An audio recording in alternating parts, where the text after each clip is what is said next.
ютубта қалай тез өсуге болады? Ютуб каналымды ашпас бұрын, бастамас бұрын маған өте қатты көмектескен мистер Бисттің 5 кеңесі сіздермен бөлісейін. Ең бірінші кеңесі мистер Бист бір интервьюында айтады, что көп адамдар ойлайды, менің видео күшті шықты. Вот қазір мен ютубқа видеомды саламын, и все, менде миллион просмотр болып кетеді деп.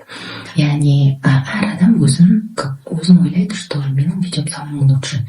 И сразу мен салған кезде миллион просмотр болып кету керек. Яғни біз инстаграмда да, тиктокта да видео салған кезде сондай оймен саламыз. Әрқайсымыз сондай оймен саламыз.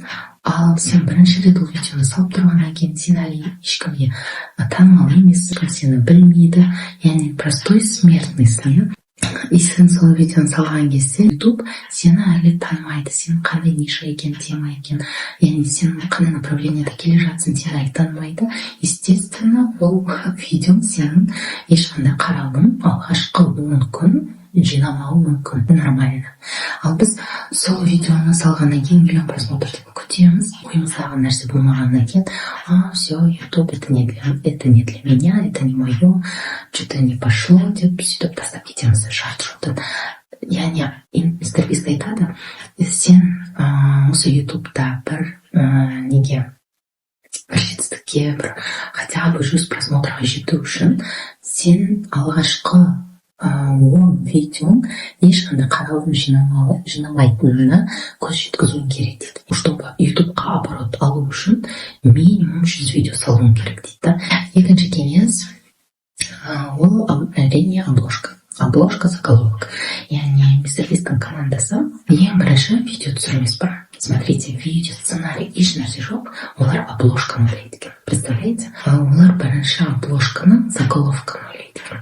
Яғни олардың көз алдарына бір какой-то обложка, бір какой-то бір заголовок тұрады, и сол заголовок, обложка вау деген эффект береді командаға. Сол кезде барып, сол обложка заголовкаға байланысты видео сценарий жазылып түсіріле бастайды екен. Сенің обложкаң идеально болу керек, чтобы адамдар кликнуть ету үшін. Представляете? Яғни осы жерде мен өзіміздің Көкжасаровтар жанұясын көрсеткім келеді сіздерге. Көкжасаровтардың обложкаларын қараңыздар, өте эффектный. Қараңыздар, яғни Көкжасаровтардың да осы моментте бір жылда 2 миллион подписчикке дейін оқырман жинағандарының яғни бір себебі ол обложка. Олардың обложкасы до того эффектный, любой адам, яғни мен даже қызығып кетемін и кликать етемін. И все там эмоция. Яғни видеоның өзі ешқандай качественное изображение, качественное видео болмауы мүмкін, несі звука да нашар болуы мүмкін. Бірақ сен кликать еткеннің өзі адамды 5-10 минут ұстап тұра алады. Үшінші кеңесте бұл жерде сен аудиториямен қарым-қатынас, яғни доверие дейді ғой, сенімділік орнатуың керек. Яғни видео түсірген кезде сенің заголовкаңда не тұрса, видеода да сол болу керек. Яғни вокруг да около жүрмеуің керек. Мистер Бисттің бүкіл видеоларында заголовкасы қандай, видеосы тура сондай. Яғни ол ешқандай да заголовкасына жұлдыз деп видеосында айтып көрсетіп тұрмайды. Любой видеосын қараңыздар, сразу заголовкасын айтады. И сол заголовкасын сізге сразу ашып көрсетеді.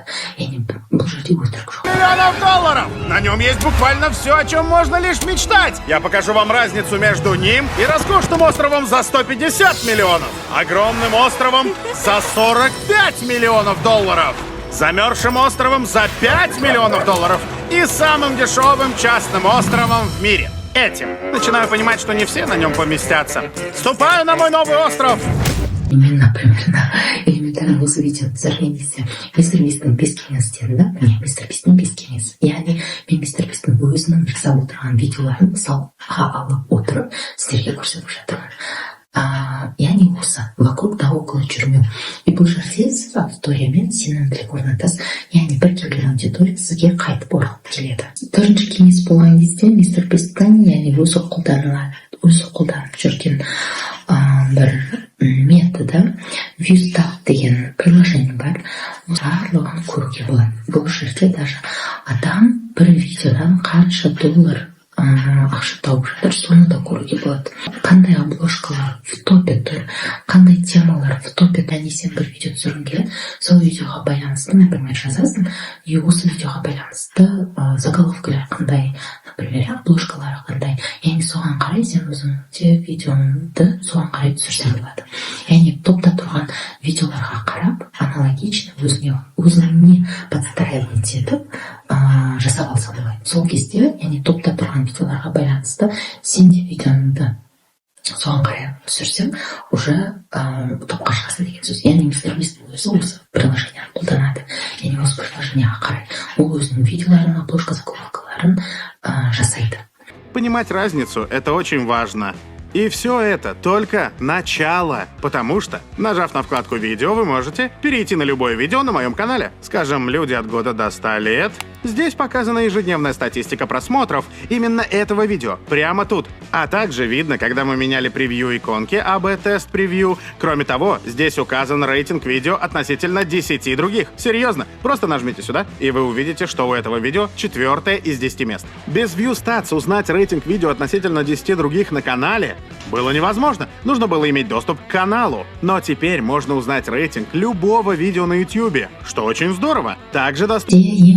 Соңғы кеңес ол YouTube каналды просто бастау. Яғни YouTube канал ашу керек, бастау керек, айтады, қалай темада видео саламын, не істеймін деп еш ойланбаңыздар, просто бастаңыздар. Вот ойыңызға бірінші не келеді? Бірінші YouTube бастарда любой адамға бір идея келеді. Өзіне қысылса болады екен деген сияқты. Тамақ болсын, психология болсын, дәрігер болсаңыз, например, бір лайфхак, кеңес ретінде, бір жерден бір кітаптан бір нәрсе оқып алдыңыз, бөліскіңіз келіп жүр біреулермен, например, тоже осылай камераны қойып қойыңыз, бөлісіңіз. Яғни бір идея келеді, сол идеядан бастап кетіңіз. Яғни любой нәрсе бір қадамнан басталады. Бір қадам, екі қадам жасайсыз, жол өзі ашылады. Яғни ниша тема ары қарай өзі ашылады. Тура менің осы YouTube каналым сияқты. Мен басында YouTube каналды просто оқыған білген заттармен бөлісем деп ашқанмын. Басында тамақтарды салам ба деп тамақтарды салып жүрдім. Ойыма келіп соның бәрін сала бастадым. И менің осы YouTube'да да бір білген, көрген, жасанды интеллект туралы білген, көрген заттарым бар. Соларды сала бастадым. И мне вот эта тема зашла.